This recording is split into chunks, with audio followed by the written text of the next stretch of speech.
In 1994, Bruce Dickinson, who is the lead singer from Iron Maiden, had a solo band called Skunkworks, and he took his band Skunkworks to war-torn Sarajevo to do a concert for the people of Sarajevo. There was a documentary made about this that was released about a year or so ago, and my very good friend Chris Dale, who I worked with on Mr. Big's tours in 2009 and 2011. Chris was Billy Sheehan's bass tech, but Chris is also a bass player himself and happened to be the bass player for Bruce in his band Skunkworks. Chris went to Sarajevo with Bruce and proceeded to kind of write a journal about this experience for, I believe it was Metal Talk magazine, shortly after. Well, someone got this great idea to take those journals and make a documentary out of this whole experience. And the documentary talks to the fans and who were children and teenagers growing up in Sarajevo at the time, and it also talks to the musicians in the band. It follows them as they go back 20 years later to Sarajevo, the first time that they've returned since this concert. The one thing the documentary failed to touch on was, as Chris told me, they had a road crew who went to Sarajevo with them, sound man, backline technicians.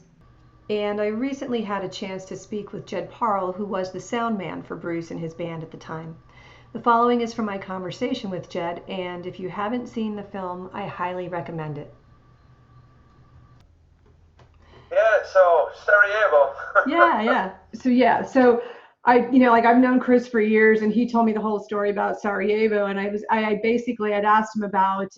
I wanted to do a little blurb in my blog about it to promote the movie, and he mentioned that the one thing that was not discussed in the movie was the fact that that they had crew, you guys, that went with them. So, which I thought was great, to have an opportunity to talk to you about it because it's such a unique experience. But before we get into that, let's talk a little bit about you and your background. Who are some of the artists you've worked for? Oh, there was like here there would have been like there was a band signed to Geffen Records called My Little Funhouse. They were like going to be the new Guns N' Roses and all that, and they got this massive deal. So I did a few tours of those. And then there was one called Curb Dog, the alternate sort of indie rock band. They were amazing, just a little bit ahead of their time, I think. But and then Sanctuary, and there was a band called The Almighty. They were Scottish mainly. I did some with Guy Chadwick from the House of Love. Did all his solo stuff. Who else? Bruce Dickinson, of course. I did a lot of his. I didn't do all his. He did. I think the second album, the Skunkworks album. I did all the stuff for that. Yeah, so and various bits and bobs along the way that I can't even remember. Lots and lots of bits and bobs. All the time, Yeah. Now, is there a favorite gig or band or that you remember? Anything that sticks out?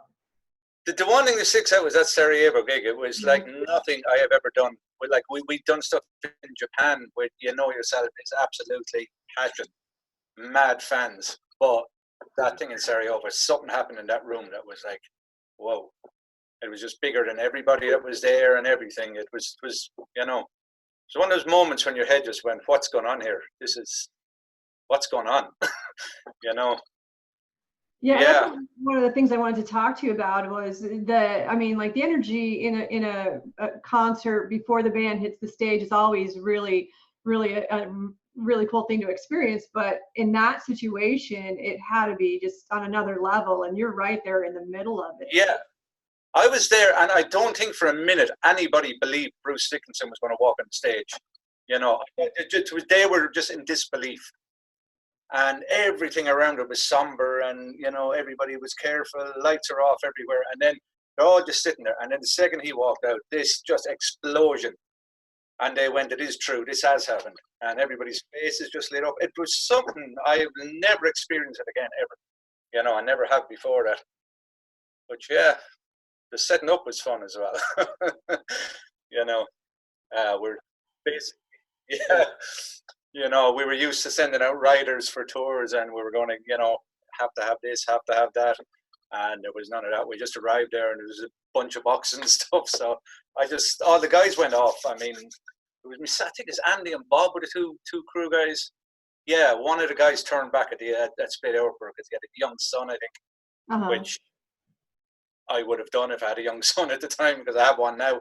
I'm going, yeah, I would not put myself in that danger again, you know. Right, so he went all the way into Sarajevo. He decided at the last minute not to go. Yeah, no. When we got to Split Airport, I think you saw in the video, the UN were meant to fly us there, and then when we got there, they said, no, it's too dangerous. You're not going. Go back on the plane. That's England. And then Bruce, he went, no, guys, we can do this. And he said, I found a way. He went off, he found a way. These guys are going to bring us. We have to go over a mountain in a soft top truck with a rotor on the side of it. He said, here's the tickets, lads. Anybody who doesn't want to go, it's up to yourself. He asked everybody individually, you know. And one of the guys just said, no. And I wouldn't, you know, I can completely see. He had a young child at the time. And I was like, yeah, he's dead right. We were a little bit more, you know, mad at the time. And we had whiskey. Oh, yeah. Courage. Yeah. Exactly. Trust me, it came in really handy in the back of that truck because we nearly froze to death. We did. The whiskey was the one thing that just warmed everybody up, you know. I think Bruce had a bottle he had bought, a bottle of scotch he bought for one of the majors or something. Then I had at least 2 liters of Jameson. So we were just drink. And took, you know, the edge of the cold, the edge of the fear, because it was pretty scary, you know, going up a mountain in the back of the soft truck in the middle of a war when you could hear stuff going on all around, you know. You could hear all the gunfire? Yeah, oh yeah, completely. Constant fire, you know, constant. Soldiers coming back and walking along the road and stuff like that, you know. Yeah, it was pretty amazing looking back at it. At the time, it was like, oh, right, okay. Had you worked for Bruce before that? Like, had you been with him for a while? Oh, yeah. We were on the crew and everybody. We had a really tight unit, and you know, Bruce is really hands-on with everybody. You know, it's not like he's going, you know, and getting up and singing, and you can all. He's very hands-on. Actually, I think I stayed in his house that week actually as well in London. So I used to stay with him a lot. So yeah, I did stay that week before we left. Yeah. So when he first brought up this trip, let's go to Sarajevo and do a concert.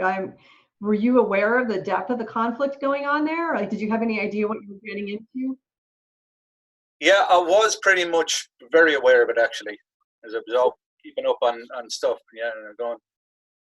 Yeah, and he just said, yeah, we have this opportunity to go. And it's going, yeah, right, no problem, I'll do that, no problem at all. Yeah, the UN are going to fly us in, and we'll do this, and we'll fly back out, and everything will be cool. But now looking back, it was like, how fucking crazy was I? You know? Yeah, they're crazy. I remember the night before ringing my mother. I was in London. I just said, yeah, man, just going to do a gig. I didn't tell her where it was. I said, oh, yeah, sure, you'll be home next week for Christmas and all that. Yeah, no problem at all, ma'am. I was like, yeah, love you, ma'am. I was like, just in case. But I never actually said where we were going. Yeah, you should have seen her when she got a hold of me after she found out. I was going to say, what was her reaction when she finally found out? You went over there. Yeah. Yeah, it was all of it. Yeah. But Bruce, yeah, no, he's a sort of guy that is straight up with you, and you know, he didn't sugarcoat anything. He said, could be very dangerous, and you know, but I think we should go. I think it'd be really important to go for the people over there and all this, you know. Like, okay, right, let's do it then. No problem at all. Like, I didn't even think twice about it. I said, yeah, let's just go. But you don't, you know, till you actually see what's going on. You can't see into the future to go, oh, we're going to see this. This is going to happen, you know. So we just went. And as I said, we you know, we had toured a lot, and we were you know, quite a bit of family at that stage. You know, the way on tours, everybody gels together or kills each other, whatever. We had all gelled, and everybody was got on really, really, really well. So it was like, yeah, we can do this, no problem. You know. Yeah, and like, so where was there a point where suddenly it really became aware how dangerous and extreme it was? Was that when you guys got to split and got in the truck to get the rest of the way, or was there when you finally got to Sarajevo? No, the worst bit was in the back of the truck going up Mount Igman in the middle of the night with fire going on all over the place. and like I don't know, it was minus 17 or something like that. That was the worst, and there was all these craters in the road. So every so often the truck would near it, you think it's going to turn over. Like this is an up canvas back on it, you know. That was the worst of it for me anyway. After that, everything. I mean, I was used to seeing military stuff from Belfast. I used to do a lot of gigs in up the north of Ireland, where the British soldiers had the place taken over. So you know, we used to get stopped the whole time at gunpoint and stuff. So all that wasn't for me anyway. It wasn't that bad, you know. Right. Now, so as the sound engineer for the band, with all of that going on, you know, you have a job to do, and how did you manage to just keep focused on doing the job and you know, mixing and everything that goes into doing a gig with all of this war going on around you and fearing for your life? How were you able to focus and kind of put that out of your mind? Yeah, very focused more so than ever. Yeah. Because then suddenly, after we got over the mountain and all that, suddenly realized, you know, we saw Sarajevo, there wasn't a piece of glass in the window anywhere, stuff blown up everywhere, and just realized, oh my God, these poor people. So I got in, and I just remember, I don't know where they got the sound system from.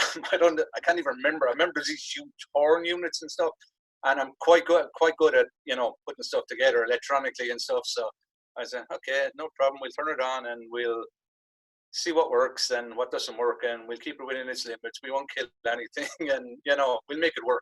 That was it. We made it work, and it was hard. It was, you know, there was nothing there that was easy at all. I can't remember the mixing desk. That's I'd love to remember, but I remember thinking, wow, this thing is really old. Well, and then this was back in analog days, so it wasn't like Oh yeah, walking yeah. with a USB key, and you know, it was. Yeah, oh yeah. Oh geez, don't talk to me, please. Nowadays, yeah, I'm on gigs and engineers come up, and as you said, I put in a USB key, the sound check, the band come on, and everything sounds great, but that's it. Oh, it sounds good, but there's no excitement in it anymore, you know. Yeah. Now, You know, did you take any equipment with you? Did you take any microphones? I'm pretty sure I always carried mics with Bruce. I'm pretty sure, and I was actually looking at the video at the film, and I sort of went, yeah, they look like the 4-1 or 4-5-1s I had for overheads and hats, and then I think they had what were the eggs, the EV eggs, were this 4-6-8s or something like that. I had a set of them, and then I had an RE20 with kick drums, stuff like that. I think a couple of 4-2-1s for snares and stuff. I think. So I'm pretty certain, because we were meant to be brought over. So I'm pretty sure I would have at least brought the mics. Actually, you know, I'm pretty certain I did actually, and used what was there. Now, how did they even find enough power to do the show? Because I remember in the documentary they were saying how, you know, the power would only come on for about an hour a day or something like that. And so was it just a bunch of generators, or what did they do? I don't know. There was utility power definitely there. It wasn't generators. Okay. No generators. I think when we were there, it wasn't quite as bad as, you know, getting the power an hour a day or whatever, you know. But we definitely, you know, that was a one fear that the power would go, that somebody would just go, oh, they're having a concert down there, blow that up, you know, blow up the whatever's given the power if we can't blow up, you know, because the Serbs couldn't actually reach. That's what the soldier outside said. Look, they can land probably about 50 yards from here with their mortars, but they can't actually get to the building. So that was really a little bit reassuring, because you look at the front line and go, well, they can get us from here. And said, no, they'll stop about 50 meters short. You know, that's their range. And he said, anyway, if they do, we would just fire back. I was like, okay, lovely stuff, guys. You don't even think about that, like having to put the thought into where can we actually find a location that's safe enough for these people to come and for the audience to come, to have that many people in one spot, you know. There's all the logistics that went into that just had to be incredible. Yeah, no, it was, and a lot of it was haphazard as well, you know. It was like, oh, just bring this down. And I remember distinctly, we weren't allowed to use the PA. I had it all set up and everything ready to go, but we weren't allowed till the beer arrived. And I was going, what do you mean till the beer arrived? said, yeah, we have to pay for the PA. I think was it Dutch soldiers or Danish soldiers had to bring beer to sell to pay for the PA, but we weren't allowed till we knew that the beer was going to be there. We couldn't actually use the thing, you know. So it was like, oh, great, which I found a bit like, oh, we've come all the way here, and now you're telling me we have to wait for a barman basically to get here before we can play. I was like, okay. Because when the band, you know, when we arrived, when we came down off Mount Dignam, we went straight, like we were in these little, you know, after we came off the truck, they brought us down in little, you know, armored personnel things with the backline and stuff, and 3 crew just we went straight in. We stayed there. We were in the hall for the whole day, basically, just building a PA and stuff, you know, and everything ready, you know, while the guys went off. So we didn't go outside, you know, that day we didn't go outside at all, really. Just looking out, you know. Just trying to cobble everything together and make it work. Yeah, I mean, it wasn't like the stuff was absolute rubbish or anything like that. It was all very usable, you know. But I remember, like, I used to always run the subs off an auxiliary and stuff like that. So, you know, just rewire. So I had an auxiliary for the subs, and you know, and then everything was, I wanted to test so to make sure that, you know, first off, we had enough power. And secondly, you know, where the limit was, because it's going to be a loud show. It always is a show, but, you know, when we have our top range PA, we know where we're at with it. With this stuff, it was like, okay, if I go a little bit too much, I'll probably break everything, and that'll be the end of it. So, you know, stress test everything beforehand. Yeah. Now, did you find, like, were you able to actually, did you have enough channels and enough power to build the mix the way you would like, or were you kind of sacrificing and only putting vocals and drums in the PA because that's all it could handle? Or No, we got everything through. I mean, I remember going into the band and saying, guys, monitors aren't great, front of the house is actually good, sounds good out there, and basically said, look, it doesn't fucking matter. And everybody went, no, it doesn't matter. Right. No, we're here, we're going to do the gig no matter what. So, you know, I'm sure it sounded, you know, it was fine on stage. They didn't care. Nobody cared. You know, the whole thing. The audience face lit up, and that was it. The whole room open, you know. Yeah. How long did he play for? Jeez, I think he did over 2 hours easily. Because he was jamming stuff out, and you know, he didn't want to stop. Nobody wanted to stop, but I think there was a curfew where it was like, okay, we got it. You know, they were doing lots of long jams and stuff, so, you know, it was something else, really, you know. Did you have a monitor engineer with you, or was it a monitors from front of house situation? I'm pretty sure I did monitors from front of house. Now, I could be wrong on that, but I'm pretty sure, I'm nearly certain. We didn't bring an engineer anyway, and I'm pretty certain that I would have gone, you know, just if there was something there, I would have gone, look, we'll just do it anyway. So I'm pretty sure, now I could be corrected on that sometime, but I'm pretty sure it was. And it's not, you know, they're an easy band. They're very easy to work with. Monitor-wise, they're very easy. So there was no major hassles, you know. We just got it up, and everybody, and Bruce has his 2 major stacks either side of the stage, and that's it. Huge side fills, you know. Put him in there and a little bit in there, and he's happy, you know. Now, what would you say was the biggest challenge for you for that whole gig? Technically, yeah, screaming. The punter screaming, just like, whoa, it was unbelievable. You know, just trying to get the PA, so it was above that. You know, it was like, as I say, a Beatles concert, you know, years ago when they were just screaming, you know, but then he had all singing along bits, and he just had the whole place in his hand. And I have never seen him work as hard on a stage in my whole life. You know, the whole band just worked it the whole way through, you know, because we had to, you know, they deserved it, these people. You know, what they had gone through and stuff, it was, wow. Yeah, it really was. What was the biggest thing that you took away from the whole experience? How stupid humans are. Just completely going, why in God's name would you want to be shooting a kid on the street? Why, you know, why hold all these people to ransom? Just why? What, watching the documentary and just seeing the the fans talking about, they're living through that of, well, I might die tomorrow, so I'm going to live it up today, because your whole world changes up. Like, you're still trying, you run the risk of being shot the minute you walk out your door, but you still have to go to school, you still have to go to work, you still have to live, basically go to the store, get food, find a way to live through all of that. And yeah, it's pretty intense. No, it was absolutely, whoa. And the people, they got through it. That's the thing, There was, in the middle of the roads and stuff, they had like plants that were growing stuff. You're looking at it going, what's that, corn down there growing in the middle of a road? Like, potatoes, what's that? What? Wow. That's what they had to do. Use every piece of land, It was amazing, And then we ended up, we went to did a fire station there. Then we went to the orphanage, and then went to people's houses. And I was smoking at the time. I just remember giving them everything.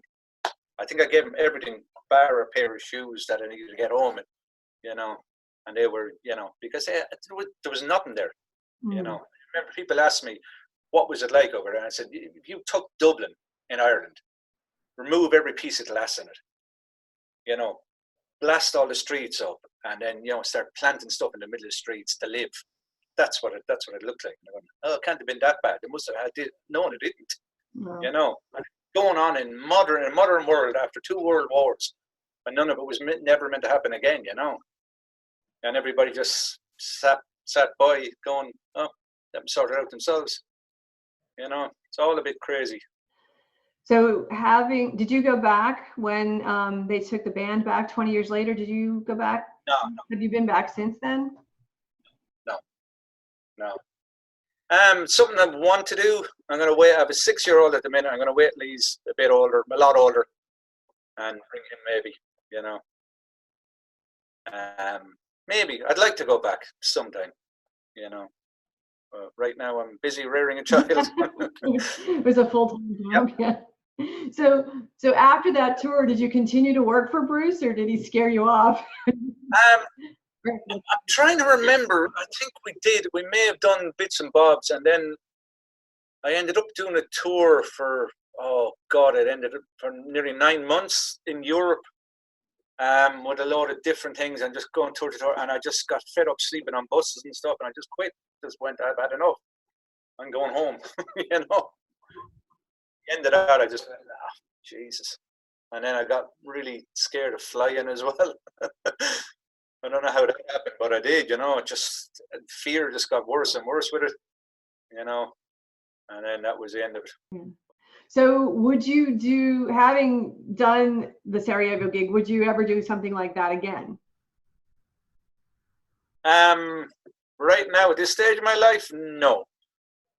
I'm responsible for a little person now, so it would be reckless to do it. It would be, Yeah. But speaking of flying, when we were leaving, when we got out, they put us on these helicopters, Sea-King helicopters. And of course, Bruce being a pilot, and the pilots knowing Bruce was a pilot, and he was, the Iron Maiden guy, they decided, do some mad shit with the helicopters, like nearly turn them upside down and, boom, up and down like that. Yeah, that was like, oh God, let me off this thing, please. The guy came up, I'll never forget, he came up and he pulled the strap so tight. I was just looking, man, let it off. He said, no way. He said, you're going to need these. I was going, like this. And then the thing started and I was like, oh God. Yeah, loads of fun. Now, I don't know, they said that they had to do, to get out, they had to do military stuff. But I really think it was just to impress him. And he was impressed. He even looked scared.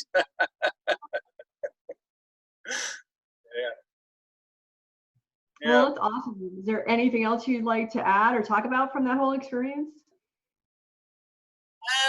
Don't really think, that's it. The movie is it's very, very to the point, and the way things were, I don't think they left any details out that they should have, or put stuff in they should have,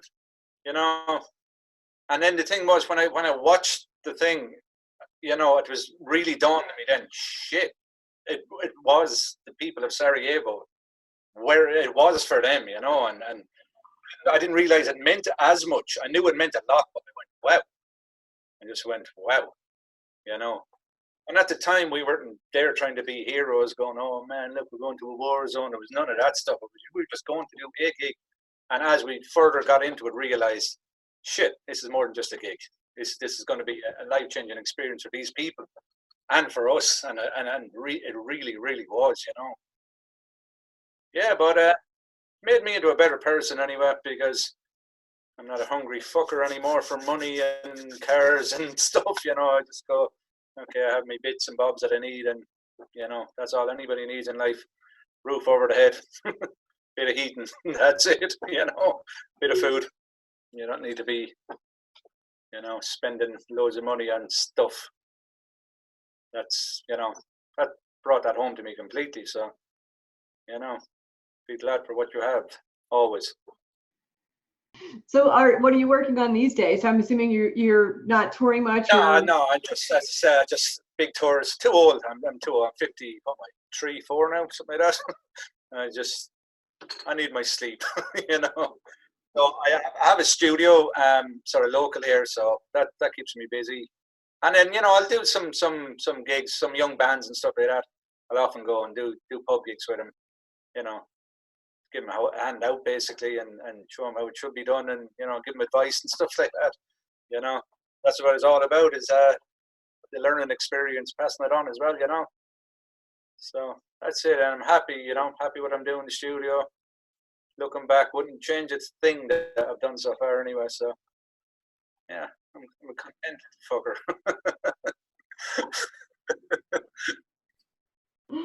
Well, that's awesome. Well, thank you so much for your time and for sharing this story. I really want to encourage everyone to see Scream for Me Sarajevo. It was such a moving and eye-opening documentary. Like you said, it was a whole different level of what anybody knew was going on over there, and just to see it from the experience of the people who were living it, you know, and just how music brings people together and can kind of elevate you out of whatever you're going through.